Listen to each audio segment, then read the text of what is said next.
It is the bride of the Grand Duke, they thought. The girl in the carriage was named Sophie. She was traveling east from the country of Prussia. Her parents were noble people, but not royalty, and yet it seemed as if the Empress of Russia had chosen her to marry the heir to the throne. On the evening of February 9th, Sophie and her mother arrived at the Golovin Palace in Moscow. The castle was lit with flaming torches.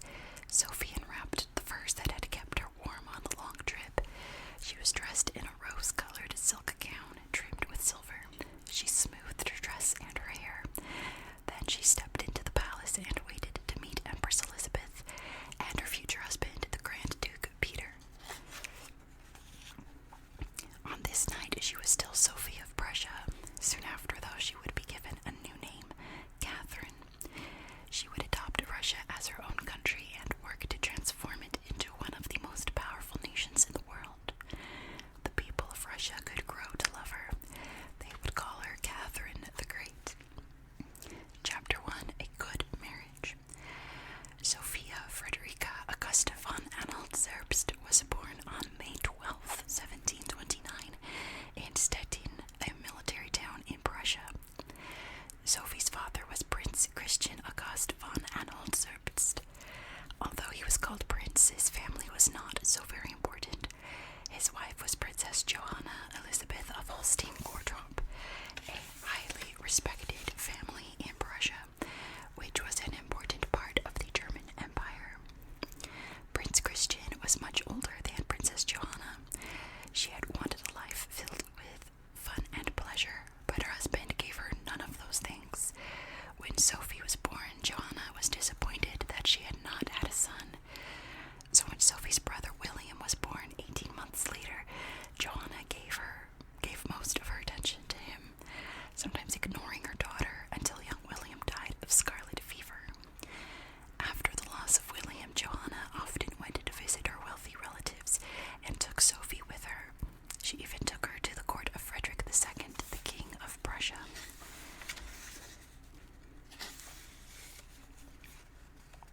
As a young princess, Sophie knew that her job in life was to marry a rich man from an important family. Johanna wanted Sophie to make a good impression on the Holstein-Gottorp family. She made sure her daughter learned to dance and play music.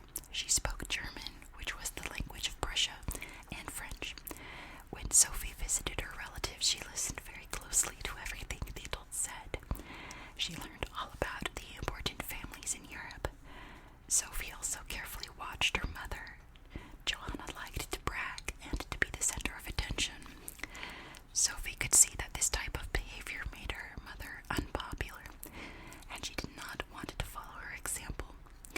Sophie learned that her uncle had been named the guardian of the orphaned Duke of Holstein-Gottorp, 11-year-old Karl Peter Ulrich, called Peter. He was the grandson of Peter the Great, the former emperor of Russia. When Sophie met Peter, he was a thin, delicate boy with blonde hair. He was very shy and lonely and a little unpleasant, but Sophie was kind to him. When Sophie was 12 years old, Russia got a new ruler, Empress Elizabeth. Elizabeth's father had been known as Peter the Great. She was not married and had no children, so she declared that Peter Ulrich, her orphaned nephew, would be her heir, the person who would rule Russia one day as Peter III. Elizabeth invited Peter to leave Prussia and live with her as part of the Romanov family in Russia. On January 1st, 1744, Sophie's family sat down for a New Year's Day dinner. A courier arrived unexpectedly. He had a letter for Johanna. It was from St. Petersburg. Johanna tore it open immediately. The Empress Elizabeth, the letter announced, desires Your Highness, accompanied by your daughter, to come to Russia as soon as possible. The letter said that Johanna would understand the true meaning of the request. And Johanna certainly did understand it. Sophie, now 14, had been chosen to marry the future Emperor of Russia. Chapter 2: A Whole New World. Sophie's father was not invited to travel to Russia. She and her mother would make the journey in secret,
Orthodox teacher instead. She already knew what would please Empress Elizabeth.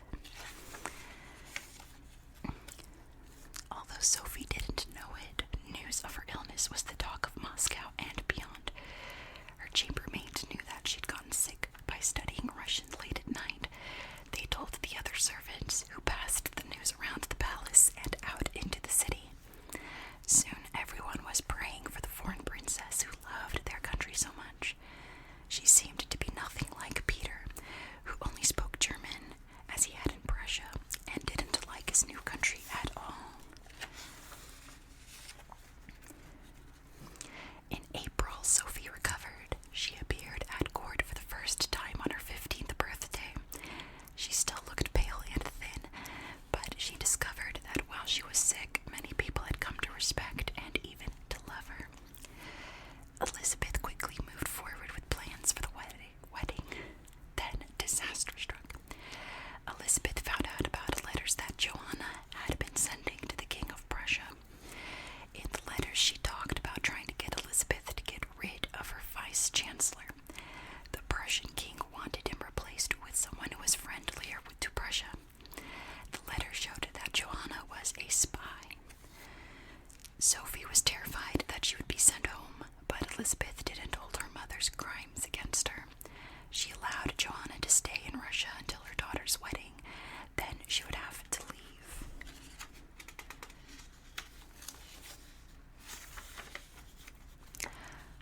On June 28th, 1744, Sophie was baptized in the Russian Orthodox Church.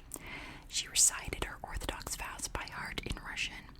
She was given a new Russian name, Ekaterina, or Catherine in English. Catherine was now ready for her marriage, but before the wedding could take place, Peter became very sick with smallpox, a disease that had created fluid-filled bumps on the skin, like blisters that grow and burst. People who survived the illness were often scarred for life. When Peter finally recovered, his face was horribly scarred.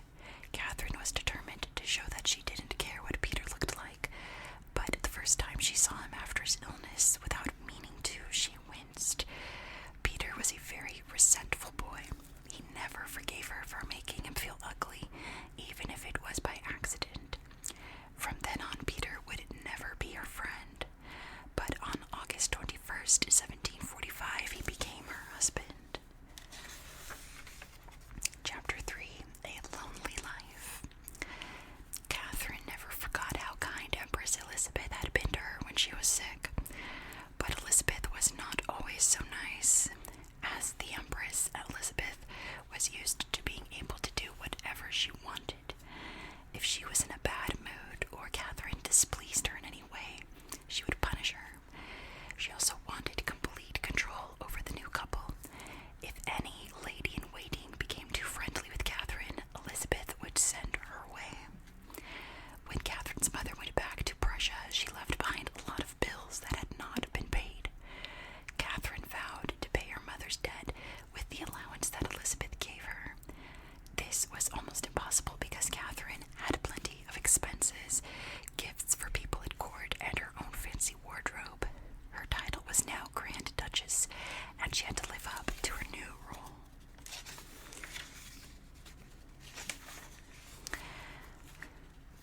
Elizabeth was very impatient for Catherine and Peter to have a baby who would rule Russia after Peter, but Peter did not treat Catherine like a wife. He wasn't very nice to her. Catherine had to listen for hours while he played the violin badly or talked about himself. At night, Peter took out armies of toy soldiers. He arranged them all over the bed and acted out imaginary battles while his young wife yawned from boredom. A few weeks after the wedding, Peter announced that he was in love with one of Catherine's ladies-in-waiting. There was nothing Catherine could do about it. As time passed, Peter became interested in many young women at court, but never his own wife. Everyone in the court knew that Catherine was being ignored by Peter. Catherine felt even more alone when she got news from home in March 1747 that her father had died. Because he was not royalty, she was only allowed to wear her mourning clothes, black dresses, for 6 weeks. She was then expected to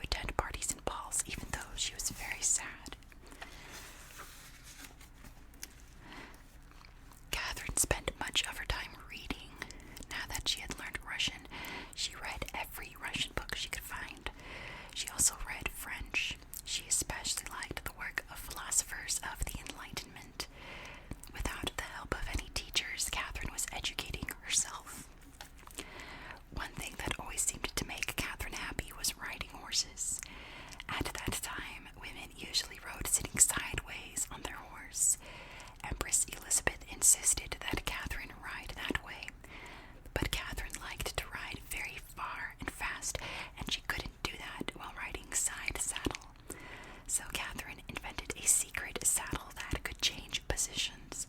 She always left the stable riding side saddle. When she was out of sight, she changed the saddle, swung her leg over the side, and galloped away.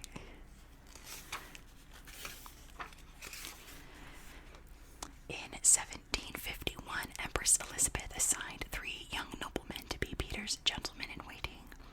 One of them was Sergei Saltykov. Sergei really liked Catherine and tried to convince her to be his girlfriend. He was very handsome and charming. They often went riding together. Even though they were married, Peter didn't seem to care if Catherine knew about the other young women he liked. So finally, Catherine agreed to be Sergei's girlfriend. In 1754, Catherine became pregnant. Many people knew that Sergei was the baby's father, but since she was married to Peter, the baby would still be heir to the throne. On September 20th, 1754, at the Summer Palace in St. Petersburg, Catherine had a son. Both Catherine and Peter acted as if the baby was Peter's son. No one was happier about the baby than Empress Elizabeth. She had never married and never had a child herself. She swept into the room, named the baby Paul, and had him bathed and wrapped up. Then she left the room and ordered the nurse who helped deliver the baby to follow her with baby Paul. Catherine was left alone. She quickly realized that Elizabeth wasn't going to give the baby back. As far as the Empress was concerned, this was her baby. Once again, there was nothing Catherine could do.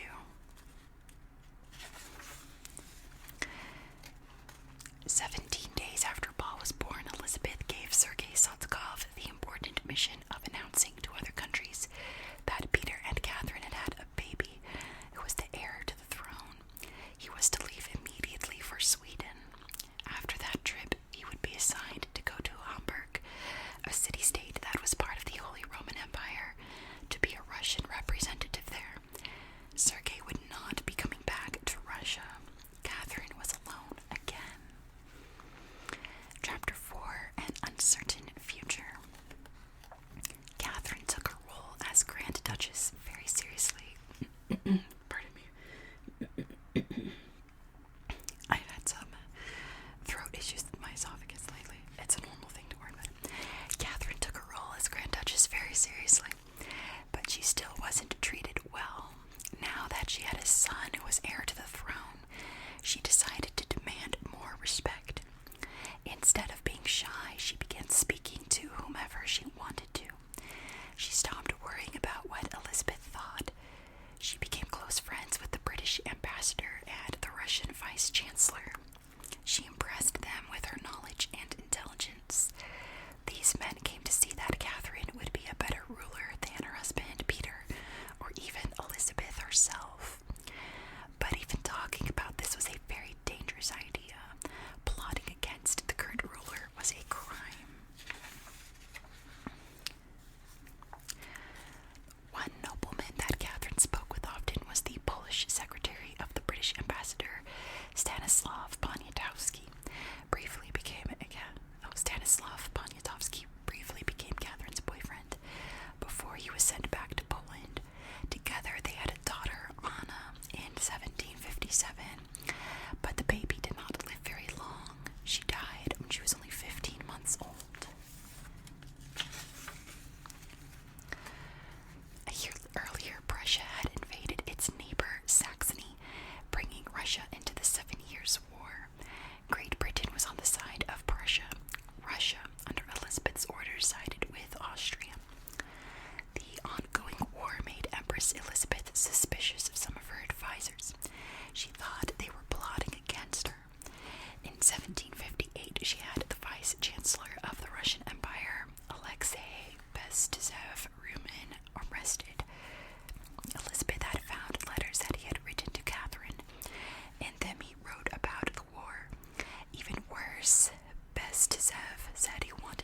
was so sick.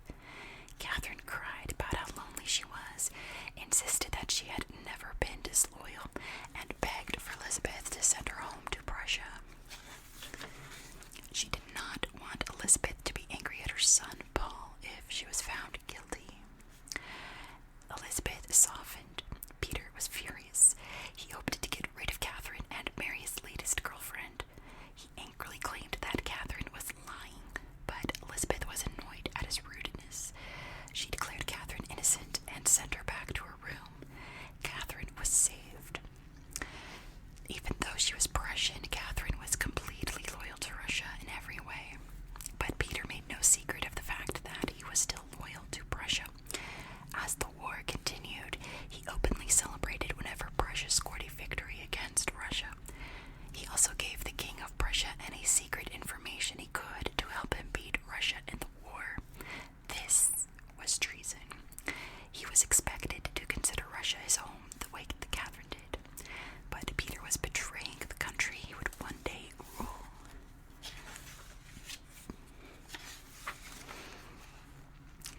Empress Elizabeth's health was getting worse, and Peter often bragged that as soon as she died, he would make sure that Russia was friendlier to Prussia. Catherine hated to think of her adopted country being ruled by someone who didn't love it the way she did. She couldn't help but imagine all the things she would do if she were empress herself. She wanted to make Russia even more powerful than it already was. Some of the Russian soldiers resented Peter's attitude, but they respected Catherine. One soldier in the Imperial Guard caught Catherine's attention, handsome Grigory Orlov. He was one of 5 soldier brothers who were all loyal to Catherine. Shortly after meeting Grigory, Catherine fell in love with him. On January 3rd, 1762, Catherine and Peter were called to Elizabeth's bedside. She was dying. Although Elizabeth wasn't always kind to her, Catherine cried at the idea of losing her. 2 days later, Elizabeth died. She was 52 years old and had ruled Russia for 21 years. Peter would now become the emperor, and his wife, Catherine, would be the new empress consort. Catherine and Russia could only wait to see what happened next. Chapter 5: The New Emperor. Empress Elizabeth's body was laid out in her coffin in the Cathedral of Our Lady of Kazan in St. Petersburg. For 10 days, Russian citizens walked by the coffin to say goodbye to their empress. Through it all, Catherine knelt on the floor of the church in mourning. Peter showed no such respect. He was busy throwing parties to celebrate becoming emperor. The Russian people noticed these differences. Peter told everyone his plans for Russia, and they weren't popular. He immediately ended the war with Prussia, a country most Russians by now considered the enemy. He gave Prussia back territory that Russia had won in the war. He also abandoned Russia's allies, France and Austria. He wore a Prussian military uniform and forced the army to dress the same, taking away their warm Russian coats. He planned to convert the Russian Orthodox Church to the Lutheran faith. He even bragged that he planned to divorce Catherine, send her to a convent, and then marry his girlfriend. Catherine, with the Orlovs' help, hoped to rule instead of Peter, but she couldn't act right away. She was pregnant with Grigory Orlov's baby. If Peter knew this, he would have even more reason to divorce her, so she decided to wear her fullest mourning dress. On the night her baby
ruler of the country. On June 28th, 1762, Catherine was awakened at dawn by Alexei Orlov. All was ready. He brought Catherine to the army barracks in St. Petersburg, where the soldiers kneeled in front of her. They wanted her as their empress. Next, they went to Kazan Cathedral, where the Russian Orthodox Archbishop declared her empress in the eyes of the church. Catherine, along with an army of soldiers, marched to the Winter Palace. Catherine announced that her husband had betrayed the Russian people, and she would become their ruler to save the country. The time had come to deal with Peter. Catherine dressed herself in a military uniform to ride to the house where Peter was. Soldiers offered pieces of their own uniforms for Catherine to wear as she led the march. On the way there, a messenger rode up with a note from Peter. He had heard that he had been overthrown and would no longer be the emperor. At first, he offered to share the honors of ruling the country with her, but then he begged Catherine to let him return to Prussia with his girlfriend. Catherine would not agree to either of those things. Instead, she ordered her soldiers to guard him closely at an estate outside of St. Petersburg. She sent his girlfriend to Moscow. Peter had been emperor of Russia for 6 months, but when Catherine made her move, as the king of Prussia later said, Peter allowed himself to be dethroned like a child being sent to bed. Chapter 6. The New Empress. Catherine was going to be Empress of Russia, but the way she came to power raised a lot of questions. Elizabeth had not named her the heir. She wasn't related to the Russian royal family like Peter and her son Paul were.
a scarlet caftan and velvet cap. He held a scepter in one hand and a silver axe in the other. He granted titles to his friends, naming them after real people in Catherine's court. His followers made their own gold coins to use as money. Because he couldn't read or write, he had a secretary write down his orders and sign them. The great sovereign, the Russian Tsar, the Emperor Peter III. Whether or not his followers really believed he was Peter III, they liked what he stood for. He encouraged them to rise up and kill their wealthy landlords. Back in Moscow, Catherine dismissed Pugachev as a troublemaker and sent one of her generals with a small force to capture him. But she had underestimated the size and power of his rebellion. By 1774, Pugachev had more than 15,000 followers. Catherine was afraid. Catherine sent more soldiers to fight the rebels. This time Pugachev ran away. He disappeared into the Ural Mountains with about 2,000 of his followers in March 1774. 4 months later, in July, he reappeared, having gathered a force of 20,000 more people. This time the Russian army defeated him, and he was captured. Pugachev was brought to Moscow in an iron cage. He was executed on January 10th, 1775. Catherine pardoned everyone else involved in the rebellion, but it made her believe even more that Russia needed a tough ruler. That's what she had to become. The following year, Paul married a Prussian princess, Sophie, who took the name Maria Feodorovna. They had a son, Alexander. Catherine would never have taken her grandson away from his mother the way Paul had been taken from her. She was determined to love her grandson. Chapter 9, Journey Down the River. Paul and Maria soon had a second son, Constantine. Catherine loved spending time every day with her grandchildren. They kept her from becoming too sad when she received the terrible news that her loyal friend Grigory Orlov had died. He left all his money to the son he had with Catherine, Alexei. Grigory Potemkin was now Catherine's boyfriend. In 1783, Catherine sent him south to the Black Sea. She hoped to gain even more land for Russia, including the important city of Constantinople, to make Russia the largest empire in the world. Potemkin was successful and claimed the Crimean Peninsula for Russia. Although Catherine was now their leader, she did not try to force Russian customs on Crimea. What a concept. Potemkin met with the people in the peninsula. In Catherine's name, he built towns, churches, and shipyards. Catherine wanted to celebrate her new territory and her expanded power. Potemkin organized a trip for her down the Dnieper River. He invited other world leaders to join her as Catherine toured her empire. Joseph II of Austria accepted the invitation and became the first European ruler to ever visit Russia. Catherine started her trip in 1787, traveling in 14 luxury sleighs complete with carpets, couches, and tables.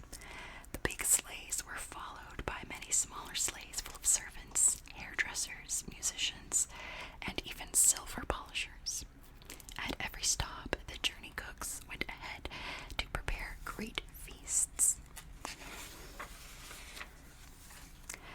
The sleighs carried the party to the city of Kiev, where they boarded boats complete with music rooms and libraries. The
She still got up at 6 o'clock every morning. She answered letters while drinking her morning coffee. Then she met with ministers, generals, and other government officials about government business. Catherine still encouraged anyone she spoke with to give their own opinions and tell her if they thought she was wrong about something. In the afternoon, she always had lunch with friends. Then she read, sewed, or embroidered. Every day her grandsons visited her. When Alexander and Constantine arrived, Catherine stopped whatever she was doing and got down on the floor to play with them. She read to them, told them stories, gave them hugs, and played games like Blind Man's Bluff. Her grandson said that their games were never so merry as when their grandmother played with them. Catherine took charge of the boys' education. She made sure that Alexander had an English nanny and that he learned all about European history. Constantine's nurse was Greek, and he was taught the history of Greece and Rome. These choices made it clear that Catherine had plans for her grandsons. She wanted Alexander to be the Emperor of Russia. His younger brother she hoped would rule Constantinople one day. She still didn't believe that her son Paul was the best choice to be ruler at all. Catherine also had ideas for how the boys should be raised. She wanted them to plant and grow their own gardens. If they were scolded, it was in private. If they were praised, it was in public. I praise loudly, I blame softly, she said. Paul and Maria had several daughters, but Catherine did not spend as much time with them. In July 1796, they had a third grandson, Nicholas. On November 16th of that same year, Catherine woke up as usual and had her coffee. Then she went into her dressing room. A long time passed, and she still hadn't come out, even when the servants knocked. Finally, they pushed open the door. Catherine was lying on the floor. They carried her to her bed. Paul, Maria, and their children all rushed to her bedside. She had had a stroke. Catherine the Great died on November 17th, 1796. Paul was quickly crowned Emperor of Russia. One of his first acts as ruler was to enact a law that only the eldest son could inherit the Russian throne. Catherine became the last woman to rule Russia. Catherine is still considered one of the greatest leaders Russia ever had. During her reign, Russia became the most powerful empire in the world. She expanded its borders to include Crimea and the Black Sea, which gave the country a much-needed warm water port.